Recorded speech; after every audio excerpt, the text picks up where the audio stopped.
ఈనాడు మా అక్కలు ఇందిరమ్మ ఇండ్లు అక్కలకే ఇచ్చినాం. 27,000 కోట్ల రూపాయల వడ్డీ రుణమా వడ్డీ సున్నా వడ్డీ మా అక్కల చేతికే ఇచ్చినాం.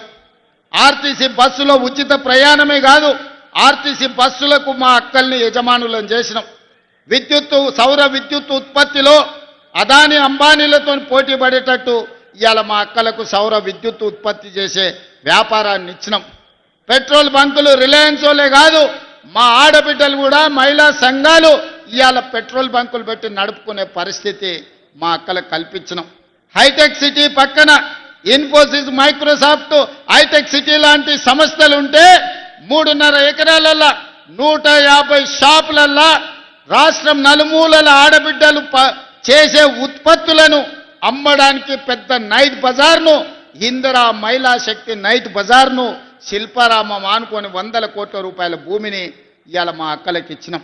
మా అక్కలు తయారు చేస్తున్న ఉత్పత్తులు రేపటి నుంచి మా మీడియా మిత్రులు అమెజాన్లో ఆన్లైన్లో చూసి కొనుక్కోవచ్చు. తొందరలోనే ఆన్లైన్లో కూడా మా అక్కలు అమ్మే వస్తువులు ప్రపంచానికి అంతా పరిచయం చేస్తున్నాం. ఇవాళ ఈ రాష్ట్రంలో 1 కోటి మంది మహిళల్ని కోటీశ్వరులను చెయ్యాలి. ఆడబిడ్డలు కోటీశ్వరులు అయితే ఆ కుటుంబం బాగుపడుతుంది, ఆ పిల్లలు చదువుకుంటారు, ఆ ఇంటి మర్యాద పెరుగుతుంది, ఆ కుటుంబంలో అన్ని పరిస్థితులు బాగుంటాయని మేము విశ్వసిస్తున్నాం. దాంట్లో భాగంగానే 1 కోటి మంది మహిళల్ని కోటీశ్వరులు చేసే కార్యక్రమం తీసుకొని ఈ పథకాలన్నీ కూడా తీసుకొచ్చినాం. ఇవాళ ఇదే కాదు, తెలంగాణ ఆడబిడ్డలకు పుట్టింటి వాళ్ళు పెట్టే చీర సారే అనేది ఒక పండుగ. ఆడబిడ్డలకు ఎంత కష్టమున్నా ఎంత పేదవాళ్ళు ఉన్నా ప్రతి సంవత్సరం ఒక్కసారన్నా పుట్టింటోళ్ళు ఆడబిడ్డకు చీర పెడతారు సారే రూపంలో. ఒకవేళ మరీ పేదరికం ఉంటే 3-4 ఏళ్ళల్లో తప్పకుండా పెడతారు, అది ఒక సాంప్రదాయం. ఇవాళ అందుకే తెలంగాణలో ఉండే ఆడబిడ్డలకు తల్లిదండ్రులు సొంత సోదరుడు ఏ విధంగా పండుగ పూట చీర పెడితే సారే అవుతుందో మీ సోదరుడు రేవంత్ అన్న ప్రతి సంవత్సరం ఆడబిడ్డలకు చీర పెట్టాలి, ఆ చీర సారె పండుగ మీరు చేసుకోవాలని సీతక్కకు ఆదేశాలు ఇచ్చి ఈనాడు తెలంగాణ రాష్ట్రంలో గ్రామీణ ప్రాంతాలలో ఉన్న 65 లక్షల ఆడబిడ్డలకు ఇవాళ మన చీరల పంపిణీ కార్యక్రమం మొదలుపెట్టినాం. ఎన్నికల కోడ్ వల్ల కొద్దిమంది ఆడబిడ్డలకు రాలేదు అని నా దృష్టికి వచ్చింది. ఎన్నికల కోడ్ అయిపోతానే ప్రతి ఆడబిడ్డకు ఇంటింటికి వెళ్ళి 18 సంవత్సరాలు పైబడిన ప్రతి ఆడబిడ్డకు చీరను చేర్చే బాధ్యత సీతక్కకు సురేఖక్కకు నేను అప్పచెప్తున్నా. మీ బాధ్యత ప్రతి ఆడబిడ్డకు చీర చేరేటట్టు చూడండి. ఎంత ఖర్చైనా ప్రభుత్వం వెనక ఆర్డర్. ఇలా సంవత్సరం కింద ఆర్డర్ ఇస్తే 65 లక్షలు వచ్చినాయి, ఇంకా 35 లక్షల చీరలు రావాలి. మార్చిలో ఇస్తామన్నారు ఉత్పత్తి సంస్థలు.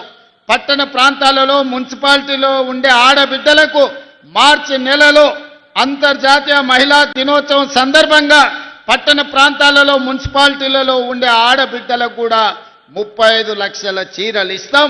మొత్తానికి రాష్ట్రంలో 1 కోటి మంది ఆడబిడ్డలకు 1 కోటి చీరలు పెట్టి సారబెట్టే బాధ్యత ఈ ప్రభుత్వం తీసుకుంటుంది.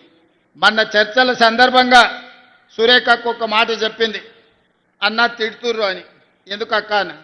ఏమో అన్న, కేసీఆర్ ఉన్నప్పుడు బతుకమ్మ చీరిస్తే చీర తీసుకున్న ప్రతి ఆడబిడ్డ బండబూతులు తిట్టేది కేసీఆర్ను. గింత పనికిమాల చీరిస్తాడా, ఇది తీసుకుపోయి చేన్ల కాడ పిట్టల కట్టం కడుతున్నాం, వాళ్ళు కట్టుకుంటారా ఈ చీర అని.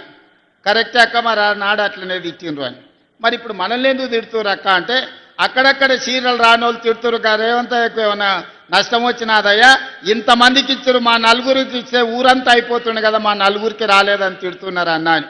అందుకే నేను ఆలోచన చేసిన, అక్కడ మా అక్కలు ఇగో ఇందిరమ్మ చీరలు కట్టుకొని వచ్చారు, మంచిగా ఎట్లున్నారు చూడు.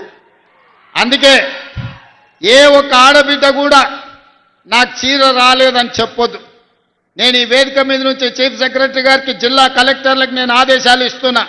ప్రతి ఆడబిడ్డకు చీర చేరాల్సిందే. చీర బాగుంది, చీర అద్భుతంగా గౌరవంగా పండగ పూట మన ఆడబిడ్డలు కట్టుకునేటట్టుగా ఉన్నది. అందుకే ప్రతి ఆడబిడ్డకు చీర చేరాలి. ఏ ఒక్క ఆడబిడ్డ కూడా నాకు చీర రాలేదు అనే మాట నాకు రాకూడదు. ఈ మాట రాకుండా ఉండాలి అని అంటే వేదిక మీద ఉన్న ప్రతి శాసన సభ్యుడు గ్రామాల కార్యకర్తల్ని వాళ్ళ దగ్గరికి పంపించండి. ఇవాళ సర్పంచులు వస్తున్నారు, సర్పంచులకు అదే బాధ్యత పెట్టుర్రి. ప్రతి వాళ్లకు పోయి చీర వచ్చిందా లేదా కనుక్కొని ఆడబిడ్డలకు చీర అందించండి. ఎవరికైనా ఏ ఊర్లో అయినా, ఏ గూడెంలో అయినా, ఏ తండాలైనా, ఏ మారుమూల పల్లెైనా ఆడబిడ్డకు చీర రాలేదు అంటే చీర పంపించే బాధ్యత నేను తీసుకుంటా. ఏ ఆడబిడ్డ కూడా నాకు చీర రాలేదు అనే మాట రాకూడదు. 100% కోటి మంది ఆడబిడ్డలకు కోటి చీరలు ఇప్పించే బాధ్యత నేను తీసుకుంటా అని నేను తెలియజేస్తున్నా. మిత్రులారా,